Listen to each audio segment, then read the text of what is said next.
El nuevo orden social. Los puntos esenciales de la cuestión social en la vida del presente y del futuro. Obra aparecida en Stuttgart, Alemania, en abril de 1919.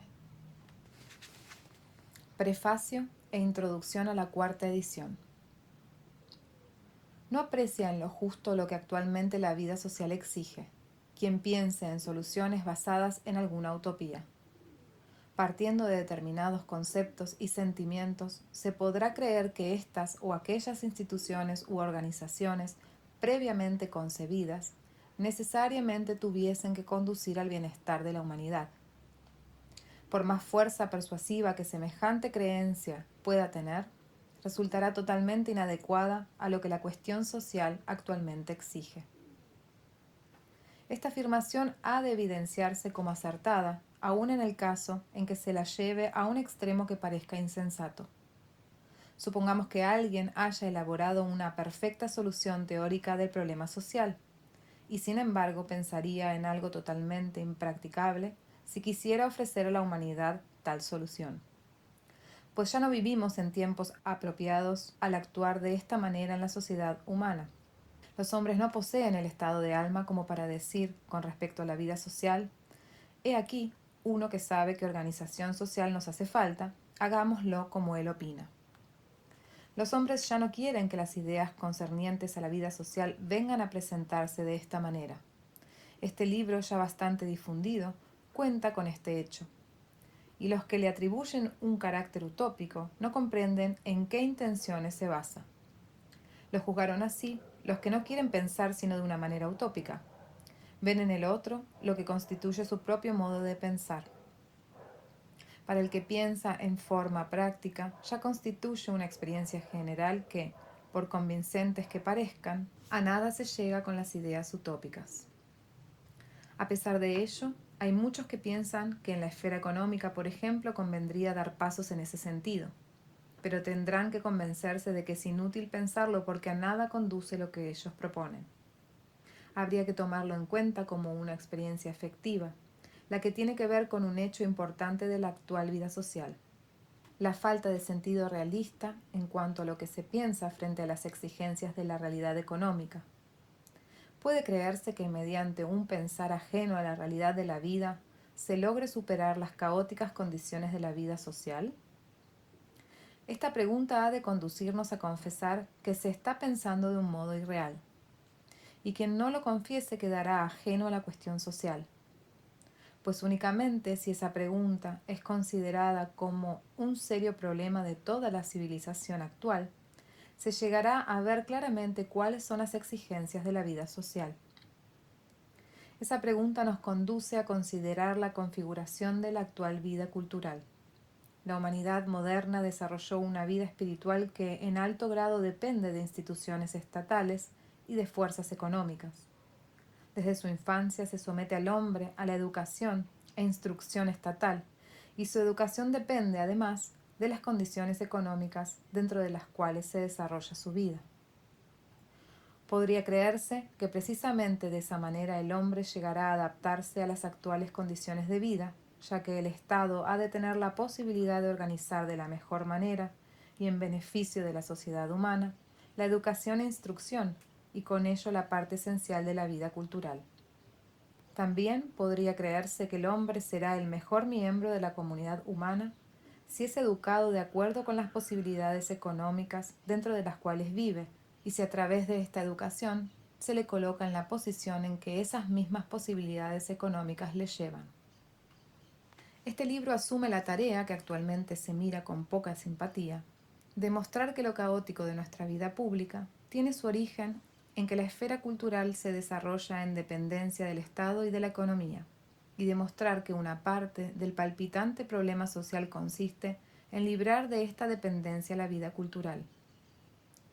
Con ello se llama la atención hacia errores profundamente arraigados, pues desde hace mucho tiempo se considera que es en beneficio del progreso de la humanidad el que el Estado se encargue de lo relacionado con la educación.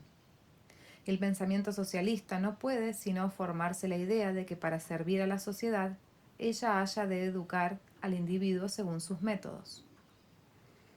no se llega a la comprensión de lo que hoy, en esta esfera, es absolutamente necesario reconocer: el que dentro de la evolución histórica de la humanidad, lo adecuado a un tiempo anterior, en otra época puede convertirse en error. El advenimiento de las condiciones modernas de la sociedad humana hacía necesario que la educación, y con ella la vida cultural pública, fuesen quitadas a los círculos que en la Edad Media las habían administrado, y que ellas fuesen puestas en manos del Estado. Empero, representa un grave error social seguir manteniendo estas condiciones.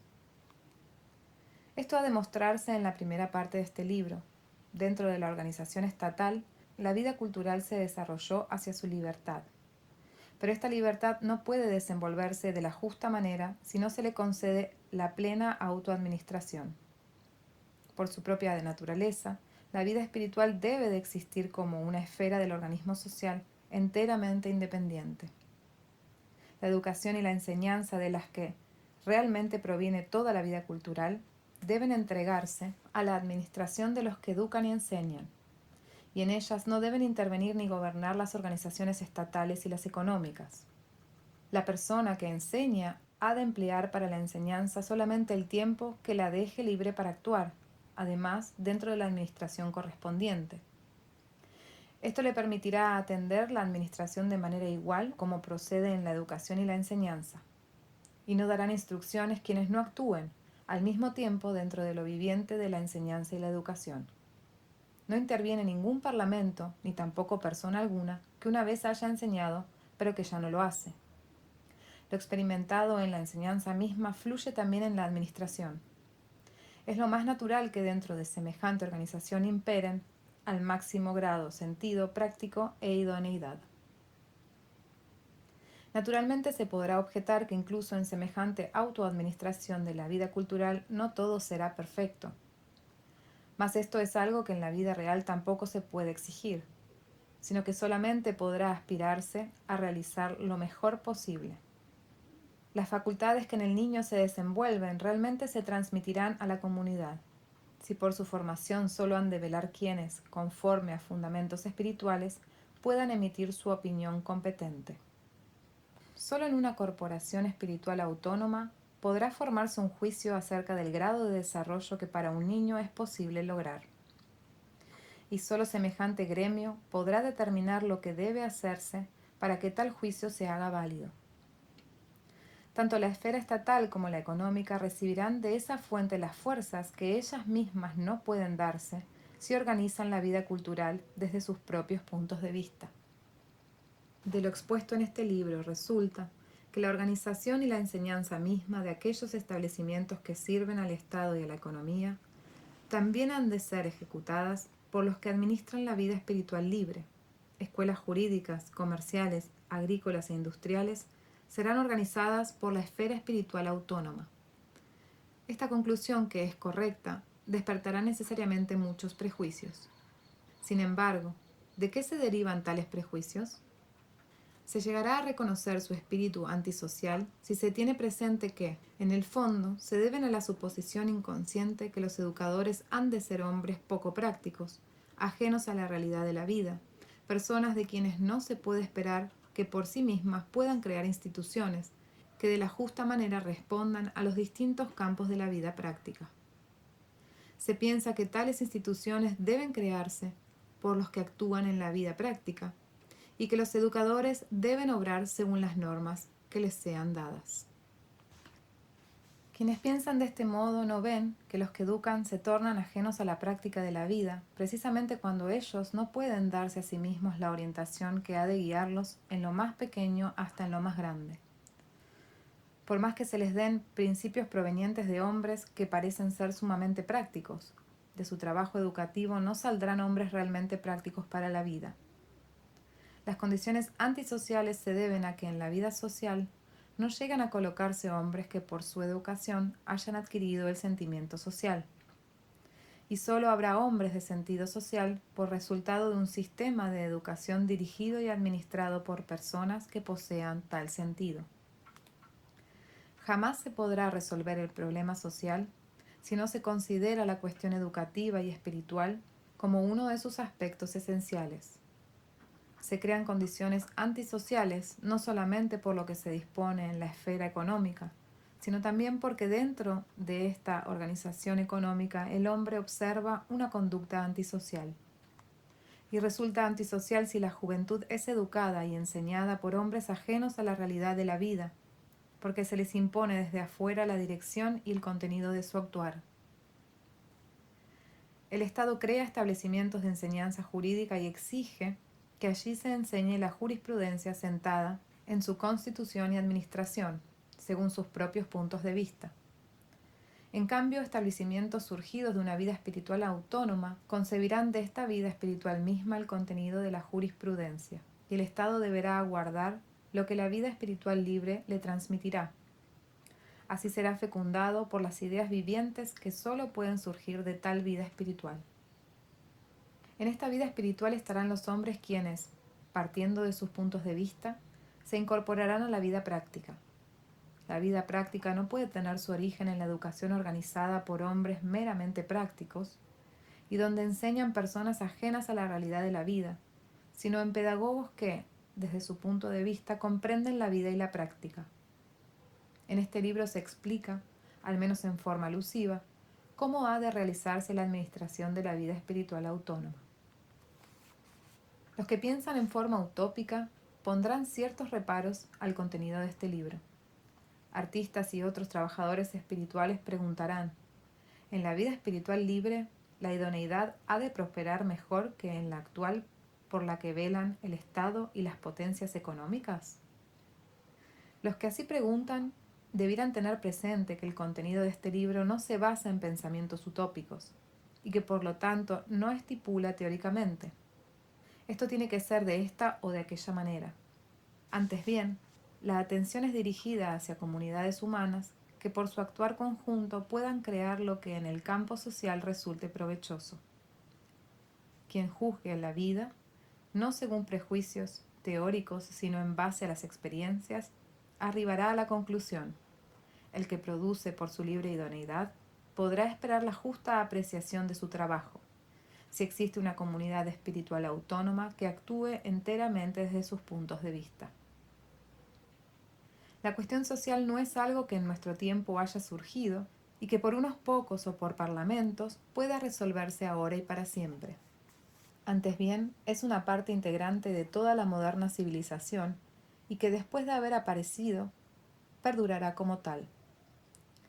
Es un problema que para cada momento de la evolución histórica universal y cada vez de nuevo deberá resolverse, puesto que, con el tiempo moderno, la vida humana ha entrado en un estado que de lo organizado en forma social hace surgir siempre de nuevo lo antisocial, y esto hay que volver a superarlo cada vez de nuevo. Como un organismo, algún tiempo después de la saciedad, entra siempre de nuevo en el estado del hambre, así también el organismo social, de las condiciones ordenadas, en desorden. No existe un remedio universal para el ordenamiento de las condiciones sociales, como tampoco hay un nutrimiento que saciase para siempre. Pero los hombres pueden formar comunidades de tal naturaleza que, por su viviente actuar de común acuerdo, se le da a la existencia la dirección hacia lo social. Dentro del organismo social, la esfera espiritual de administración autónoma constituye semejante comunidad. Conforme a las experiencias del presente, resulta como exigencia social la administración libre y autónoma de la vida cultural, así también para la esfera económica, el trabajo asociativo. En la vida humana moderna, la economía es la totalidad de producción, circulación y consumo de mercancías. Por medio de estos procesos se satisfacen las necesidades humanas. Dentro de ellos, los hombres ejecutan sus actividades, cada uno con sus intereses particulares tiene que contribuir mediante su parte de actividad. Solo el individuo mismo puede saber y sentir lo que realmente son sus necesidades, y según su estimación del todo de las condiciones de vida, quiere formarse un juicio sobre lo que él mismo ha de ejecutar. No siempre ha sido así, ni tampoco es así, en nuestro tiempo en todas partes de la Tierra, pero en lo esencial es actualmente así dentro de la parte civilizada de la población del orbe. En el curso de la evolución de la humanidad, la esfera económica ha ido ampliándose. Partiendo de la economía doméstica, se ha desarrollado la economía de la ciudad y de ella la economía nacional. Ahora comienza a formarse la economía mundial. Gran parte de lo pasado se conserva en lo nuevo, así como mucho de lo nuevo vivía, preanunciándose en lo anterior. Empero el destino de la humanidad está sujeto a que, dentro de ciertas condiciones de vida, la citada línea evolutiva está ejerciendo su influencia en forma predominante. Es irreal querer organizar en forma abstracta las fuerzas económicas en el marco de una comunidad mundial. En el curso de la evolución, las distintas economías en gran parte han ido integrándose en las economías nacionales, pero las comunidades estatales han tenido su origen en fuerzas distintas a las meramente económicas. La tendencia de transformarlas en comunidades económicas ha conducido al caos social de nuestro tiempo. La esfera económica tiende a organizarse por sus propias fuerzas, libre de instituciones estatales, pero también libre del modo de pensar estatal político. Solo lo alcanzará si, según puntos de vista puramente económicos, se forman asociaciones integradas por consumidores, comerciantes y producentes. La amplitud de semejantes asociaciones dependerá de las condiciones respectivas. Muy pequeñas resultarían demasiado costosas, muy grandes trabajarían sin la debida orientación. Una asociación entrará en comunicación con otra de acuerdo con las necesidades de la vida. No hay que temer que tales asociaciones pudiesen causar restricciones para quien frecuentemente tenga que cambiar de lugar. Tal persona pasará fácilmente de una asociación a otra, si para ello no interviene la organización estatal, sino los intereses económicos. Dentro de la organización asociativa será posible crear sistemas que funcionen con la agilidad de la circulación monetaria. En el marco de la asociación puede reinar una extensa armonía de los distintos intereses, promovida por conocimientos específicos y objetividad. Producción, circulación y consunción de los bienes se ordenan no por leyes, sino por los hombres, según su juicio espontáneo y sus intereses. Sus contactos dentro de la vida asociativa les permitirán formarse tal juicio. Y por el hecho de que los distintos intereses deben equilibrarse en forma contractual, los bienes circularán de acuerdo con sus valores respectivos. Semejante modo de asociarse según puntos de vista económicos es algo bien distinto de, por ejemplo, la moderna organización sindicalista. En los sindicatos se discute de un modo parlamentario, y el acuerdo no se busca partiendo de puntos de vista económicos, o sea, con respecto a lo que recíprocamente cada uno debe cumplir para con el otro. Miembros de las asociaciones no serán obreros asalariados, que a través de su poder exijan del empresario el salario más alto posible, sino que los obreros o trabajadores manuales, los dirigentes espirituales de la producción y los interesados en consumir lo producido procederán de común acuerdo con el fin de crear, sobre la base de precios compensativos, la justa relación entre trabajo realizado y la respectiva retribución.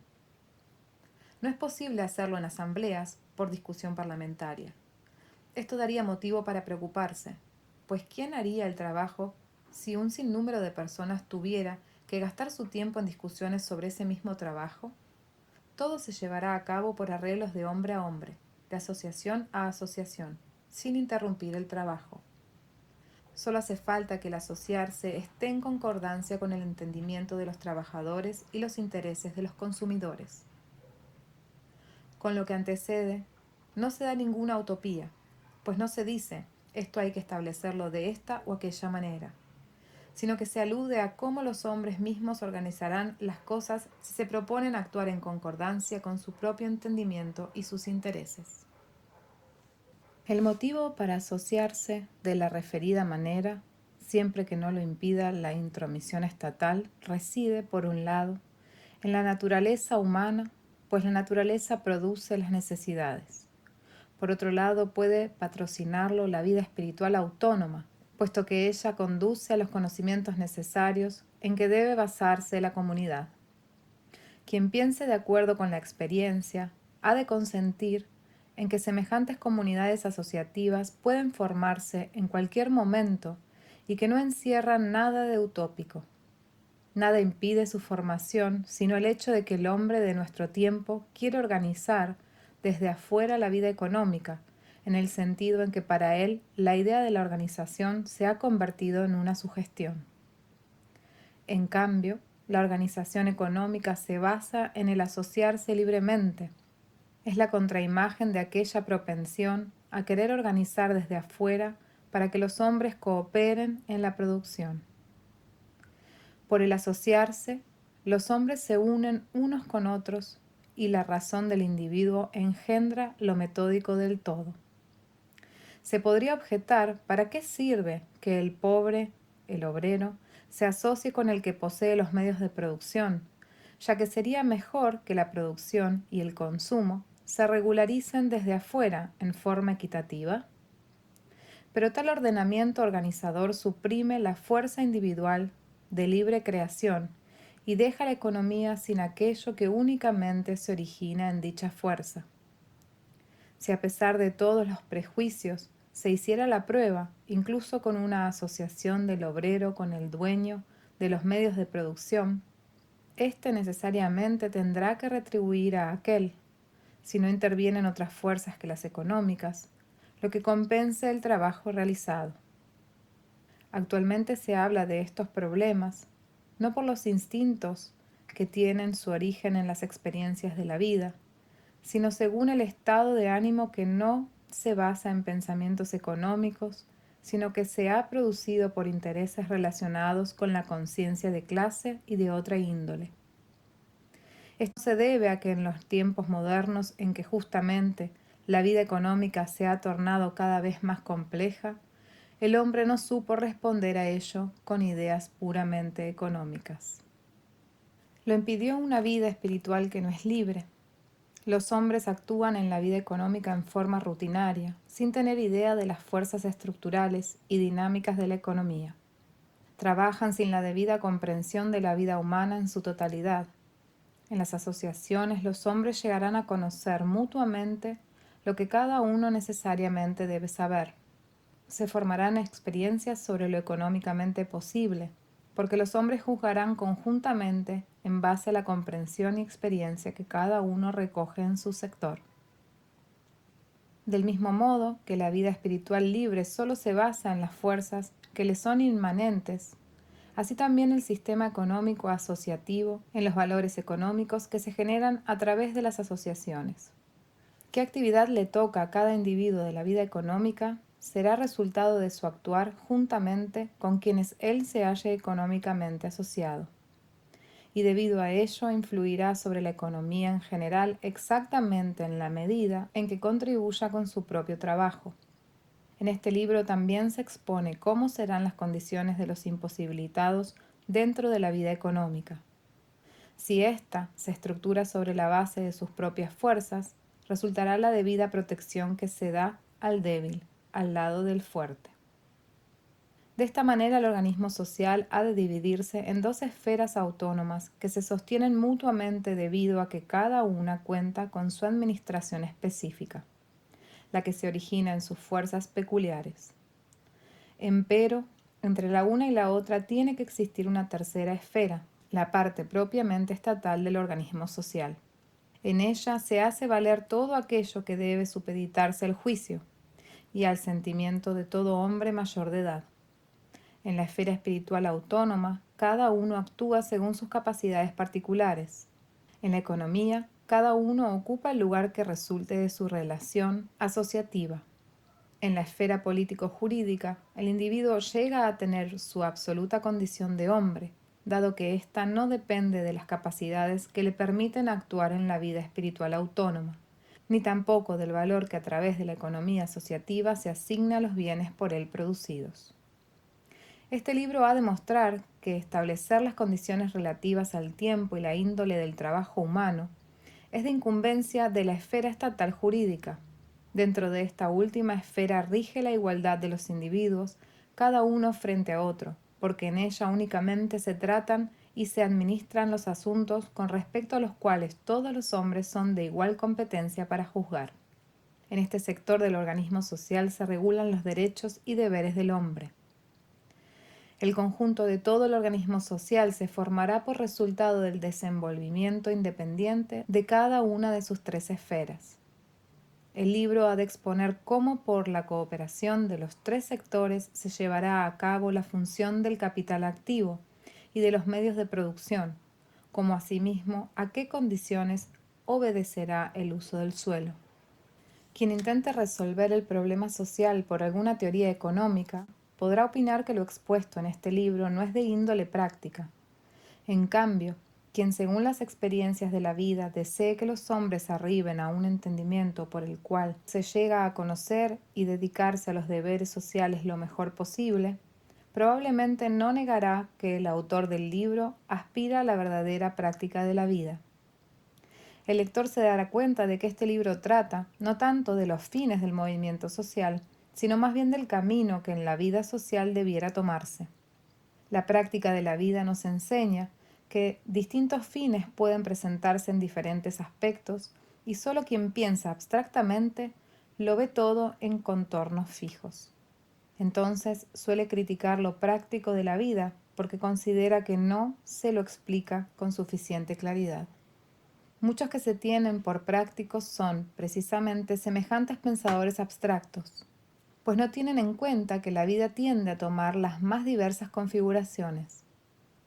Mas la vida es un elemento fluyente, y quien a él desee adaptarse, deberá ajustar a este elemento fundamental su pensamiento y sentimiento, pues sólo con semejante modo de pensar será posible realizar lo que exige la vida social. Las ideas de este libro se concibieron por las experiencias y el estudio de la vida, y de acuerdo con ello debieran comprenderse.